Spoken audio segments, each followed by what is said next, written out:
এবার নষ্ট হলাম। ভালো থাকার পরও তোমরা আমাকে নষ্ট বলেছো। যেখানে ভালো হয়ে চললে এই সমাজের মানুষের কাছে কোনো মূল্য নেই। জীবনে ভালো হয়ে তো অনেক বাঁচলাম, এবার খারাপ হয়ে একটু বাঁচি, দেখি না সমাজ আমাকে কি বলে। আমি তো কখনো এভাবে বাঁচতে চাইনি, তোমরাই তো আমাকে শিখিয়েছো এভাবে বাঁচতে। আমার জীবনের গল্পের ডায়েরিটা তো এত বড় ছিল না, তোমরা বানিয়েছো।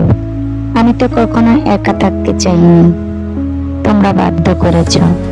আমার জীবনে আমি কিছু করতে পারি আর না পারি, তোমাদের প্রত্যেকটি কথার আঘাত আমি একটিও ভুলে যাব না। যদি জীবনে কিছু করতে পারি তোমাদের দিকে আর ফিরিয়ে তাকাবো না। ধৈর্য ধরো, সবর করো, তোমাদের প্রত্যেকের কথার জবাব আমি দিব। যেদিন থেকে তোমরা প্রত্যেকে আমাকে আঘাত করেছো, আমি সেদিন থেকে তোমাদের আশা ছেড়ে দিয়েছি।